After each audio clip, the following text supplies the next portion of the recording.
the reason the Ides of March got started is Larry called me.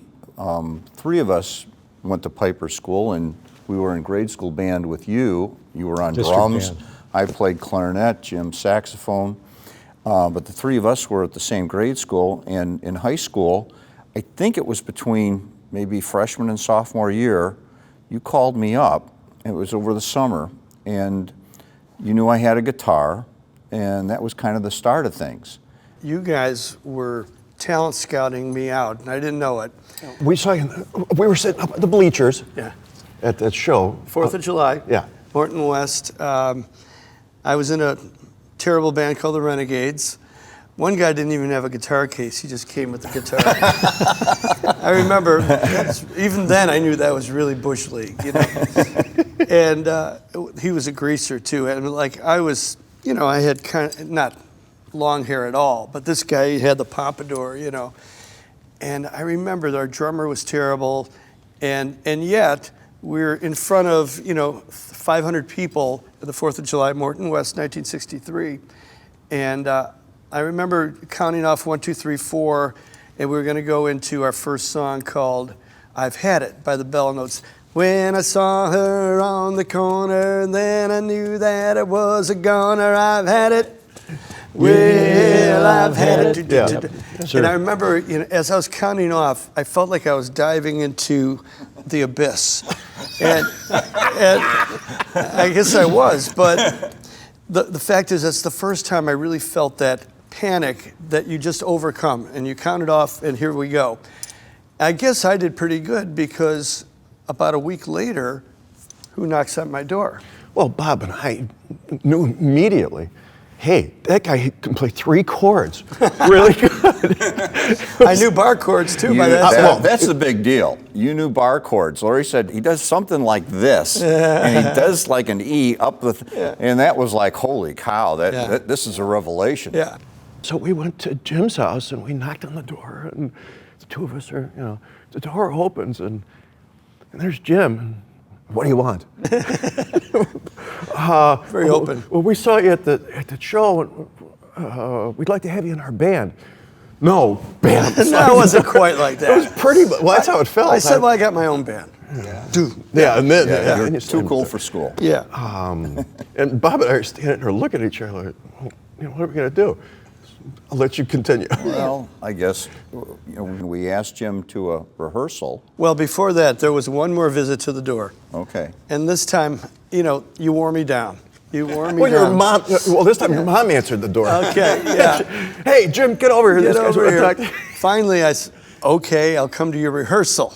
Anyway, I was glad I made that rehearsal. Let me talk about my audition. Oh, yeah. Yeah,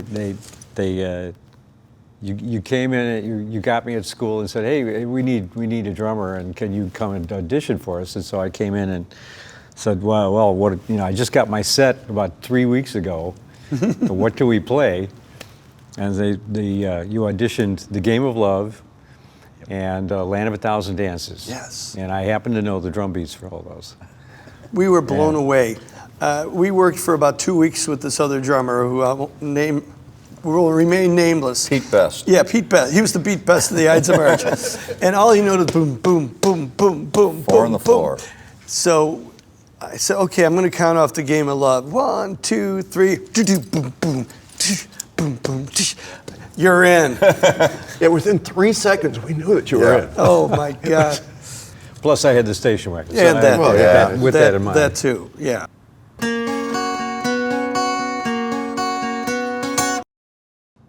Our first name was the Shondells, Right. and Jim named after. Troy Shondell. This time we're really breaking up. This time it's for Elver. Elver. Elver, I love right? That's what he said. Yeah, that's right. Hanky Panky comes out, Hanky- and all of a sudden our world is shattered. It's like, we can't be the Shondells anymore. This guy took my our name. God. We were crushed. Now, I have a very rare single by, You Wouldn't Listen, by the Shondells. I have another single by, Larry, you tell the story about the latest fad on TV and how we changed our name. Oh, my God. God. Because since he was the leader of this band. Yes. Managers They always come up with great ideas, right? Well, at the time, the hottest thing on TV was Batman. And it was a craze, it was a pop craze. So we changed our name to Batman and the Boy Wonders. I can't believe we went along with this. I mean, we wanted to be, you know. The truth will out after all these years. Yeah. And we spelled Batman Battmann. That's and right. Larry was Batman. I was supposed to be Batman. Yeah, right. And we were the Boy Wonders. It was just a terrible That idea. lasted about, what, 6 weeks? Maybe 8? 2 I months. thought about 2 days, actually. No, Well, that's how it felt. But We appeared at the cellar as Batman and the Boy That's Wonders. true. yeah, it was That's just the only gig I remember appearing as Batman and the Boy probably Wonder. is. All we Probably- did, yeah. Absolutely hated it. Terrible idea. And, Humiliating. we revolted against our managers. Even as teenagers, we knew we were just so uncomfortable with that. We weren't ourselves. And so, okay, we have to come up with a new name. And so we've got 4 creative guys here, and we're all kicking around names, and we're all still in high school. And I'm in English Lit class, and we're reading Julius Caesar. And I come across the phrase that the soothsayer, the prophet says, beware the Ides of March. And it's like, boy, that sounds really cool. So I came to the guys and said, there were a lot of bands in that era. It wasn't the Shondells anymore. It was a little bit longer names. Shadows of Night. Yeah, the Grapes of Wrath, something, and just a little bit long, and maybe a little bit more mysterious names. So I suggested the Ides of March, and everybody said, that'll work. That's it. Yeah, that's And cool. What does it mean? and a lot of people. And how many times were we the Ideas of March or the Ides of March, or it was either printed wrong or people had no idea what it meant. The It was Eyes so of myster- March? Yeah, Yeah, the the Eyes. Eyes. The Eyes, Yeah, what that's is another that? one. Eyes Eyes of of March. March, that I was remember a at tough this one breakfast place, and this gentleman with the hat on said, "What's the name of your band?" And I said, "The Ides of March." Ice Merge? Ice merge. Yeah. Ice Merge. Yeah. I Yeah, that's it. sure, yeah, Ice Merch, yeah, That's we'll go it. with that, yeah.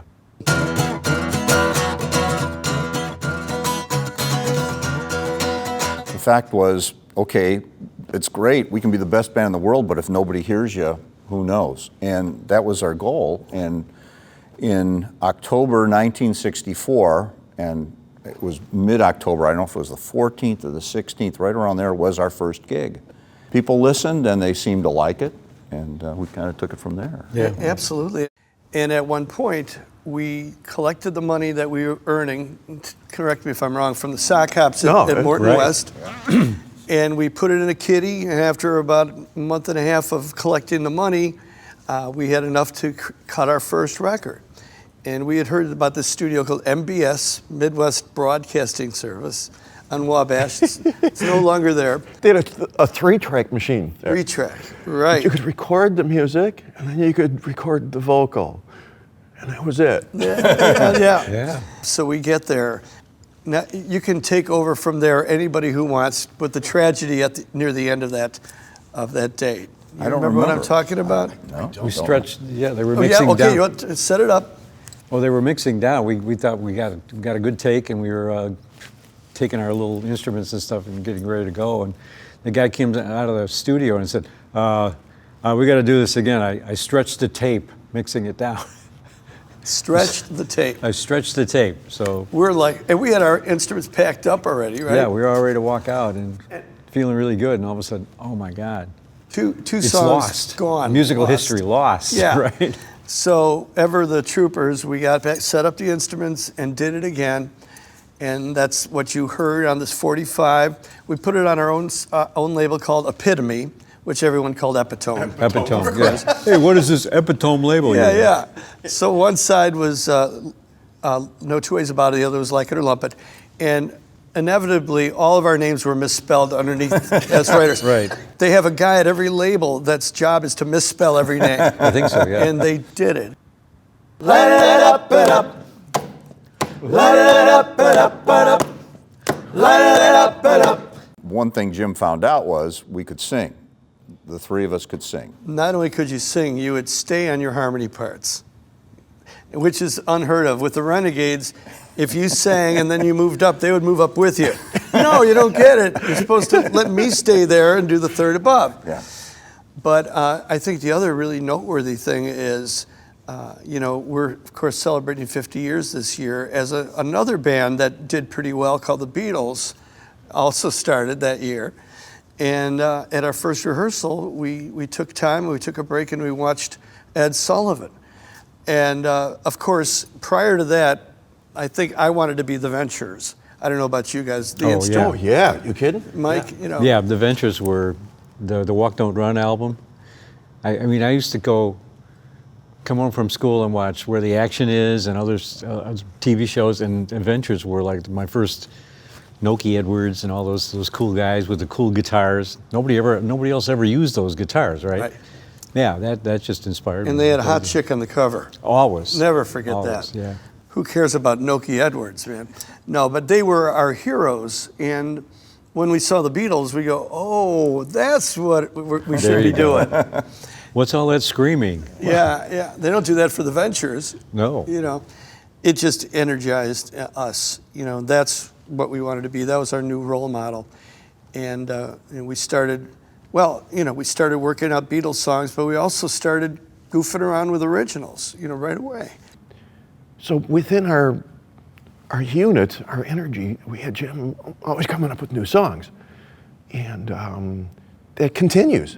Last week, Jim just came up with a new song for us, that I just sent out to you guys to listen to a demo on. We're constantly making new stuff. That's part of what contributes to our longevity. There's always something new. It's not like we're like an oldies act. There's always something new.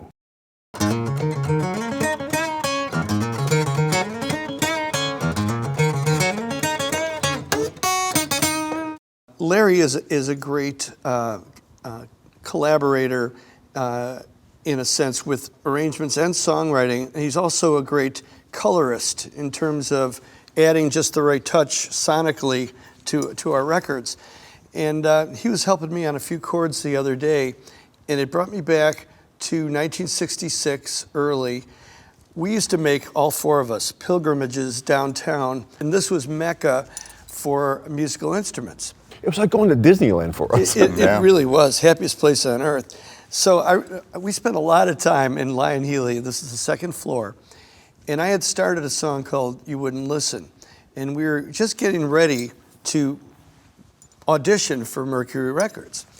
And I knew it wasn't quite finished yet. So Larry and I, we were always picking out the most expensive guitar from the case, and the owners would be going, no.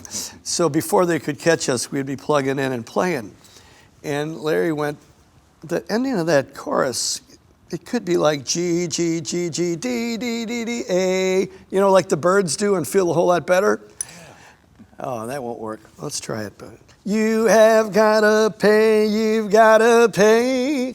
Shoot, that works, Boy, you remember that. Oh, yeah. Oh, yeah. Well, that's why it says Peterik, Millas, Borch underneath that song. The only reason that Bob didn't make the credits on that record is he had a swim meet that morning. Yeah. Oh, that's right.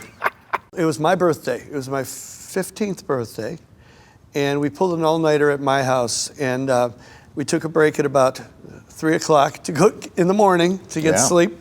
We were toasted. And we were working. We actually slept there. Yeah. On the floor. In the basement. Floor. Yes. Right next sleeping to the bags. amps and stuff. Yeah. And we were working on a number of songs. One was called It Makes Me Blue. Another was I'll Keep Searching. And another one was called You Wouldn't Listen. And we just couldn't seem to bring You Wouldn't Listen home. We all went to sleep, got up the next morning at 7 after a whopping 4 hours of sleep. Bob was at swim meet. But now we were clear. And we worked out You Wouldn't Listen. And it was, we thought, flawless. Dutch Winslow showed up at around noon. And we were really nervous, and we played I'll Keep Searching, very nice. It Makes Me Blue, really nice.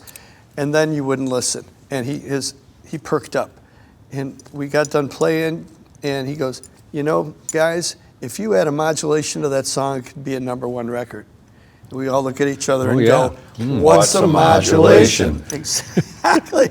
So He said, well, that's when you take a key and around the last chorus, you shift it up a half step or a step, and it just, catapults, So we tried it, and it went, you wouldn't listen to me. How did it modulate? Jim, there's a guitar. Oh, hey. Use that till you That's a find out. good prop. Let's see, I got to get a pick here. Well, let's just do a little bit of it. What do you think? Sure. This is kind of the way it sounded, well, except with an electric guitar. Lower key. Too. Well, yeah. So what's kind of neat about this song, we didn't know it then, it was a duet, between Larry and I, and then the harmonies. It was kind of a clever, my very fancy buckle is clinking. So, okay, here we go.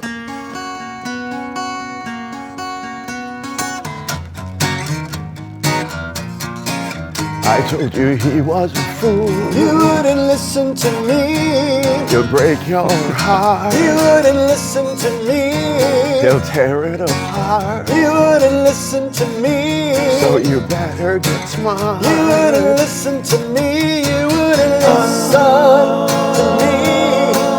You wouldn't hear what I got to say. You wouldn't listen to me. Now you have gotta pay. You gotta pay. Yeah. You better be true. You wouldn't listen to me. I said he's watching you. You wouldn't listen to me. So watch what you do. You wouldn't listen to me. Or wreck your life too. You wouldn't listen to me. You wouldn't listen to me. You wouldn't hear what I got to say. You wouldn't listen to me. Now you have gotta pay. You gotta pay. I gave you plenty of warning. You wouldn't listen to what I say. Well, now you are in mourning. I say that you're in a mighty bad way. I told you He was a fool. you wouldn't listen to me. He'll break your You heart. wouldn't listen to me. He'll tear it You apart. wouldn't listen to me. So you better get You smart. wouldn't listen to me. You wouldn't listen to me. You wouldn't hear what I got to say. You wouldn't listen to me. Now you have gotta pay. You gotta pay. You wouldn't listen to me. You have gotta pay. You gotta pay. You wouldn't listen to me. You have gotta pay. You gotta pay.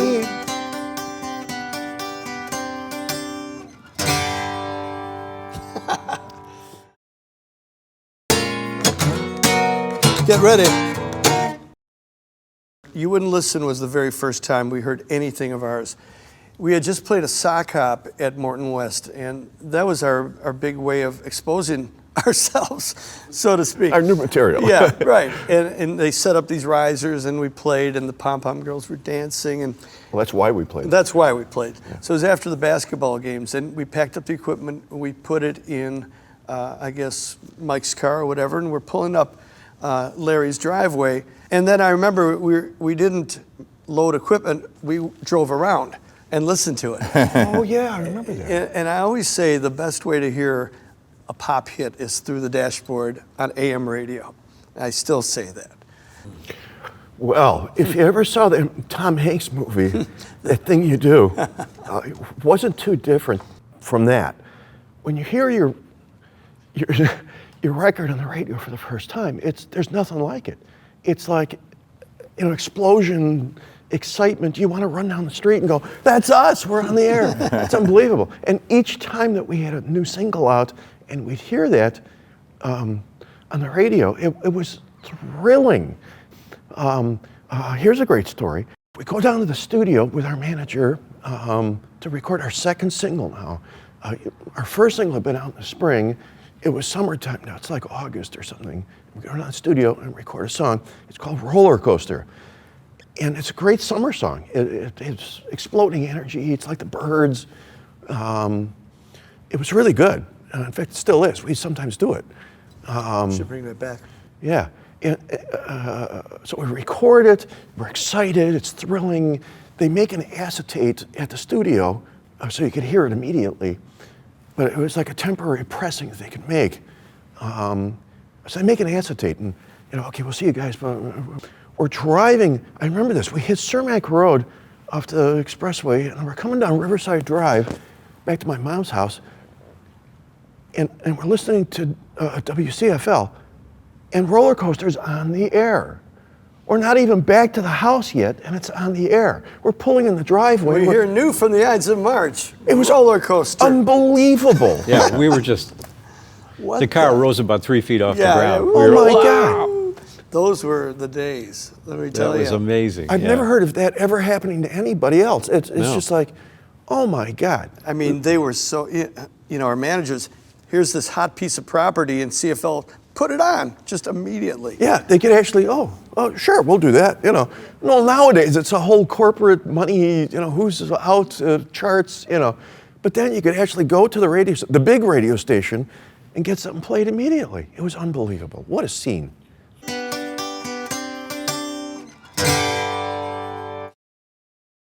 I get this question all the time.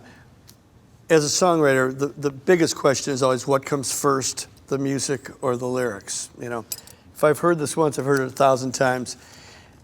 And I go, neither. And they go, really? I go, no, it's a phone call. Because if you don't have someone that wants your song, you're just going to write it for yourself. But it reminded me that in my mind, my whole music career did start with one phone call. And that was a phone call that Mrs. Millas, Mrs. Ann Millas, she had no fear. You were talking about fearless on stage. She had no fear with anything. Her boy and her boy's band were everything to her. That was the world. She used to just listen at the door while we were rehearsing and just marveling, our biggest fan for sure. And one day Larry calls us up very excitedly and says, we have an appointment at Mercury Records. They want to hear Like It or Lump It and No Two Ways About It. And I go, how did that happen? At this time in our lives, record companies were Mecca. There was no way this kids from Berwyn could access a record company. Right. Well, fortunately, Mercury had a nice office right here in Chicago on Michigan Avenue in Wacker. And I said, how did your mother get this appointment? And Larry goes, she looked in the phone book and there was Mercury. She called it and made the appointment. I can trace everything from that phone call. From that phone call to the audition for Dutch Winslow in my basement, all the way to Eye of the Tiger and beyond. It started there. And there was chains, there's links to this tree. It started with your mom. Wow. Ma Bell. And Ma Bell. Yeah. Yeah, my mom was quite a force. I'm glad that she was on our side. Yeah, right. You don't want to be on her bad side. Yeah, exactly. 1, 2. When our fortunes changed and we had a #1 record, it's very much like when we went top 10 with You Wouldn't Listen. Of course, we were in high school at that point. But when Vehicle hit, again, there was this level of acceptance all around us. I was going to Chicago's Circle Campus at the time, and that's when the Ides got invited to play Circle Campus outdoors. It was a big deal. Yeah, that was a killer gig. But especially in the world of rock and roll, suddenly we were getting these bookings everywhere. And it was the summer of the pop festival. Of course, Woodstock was '68, but we're still on the heels of that era. Peace and love, let's rent out a field and have a concert. Tell some of these groups that we played with at these fests. Well, I think start with Janis Joplin, Jimi Hendrix, the Grateful Dead, pick it up. I mean, there's a million of them. 10-wheel Butterfly. drive. 10-wheel Ginger drive, Raven. Iron Butterfly, Poco. Poco. Yeah. They were some of our heroes. We played a festival called the NEC Convention, where all the college buyers would come and watch bands for 2 days or 3 days. And the management had a great idea to lead off with Vehicle. So we started out with Vehicle, and we could do no wrong. And from that NEC convention, we must have gotten 50 shows. And they were all at colleges. I think we probably played every college in Pennsylvania there was. The East or Northeast. I mean, we got so many bookings out of that. It was a road life. We'd get up. Yeah, but it wasn't first class. No. Holiday Inns were the big thing back then.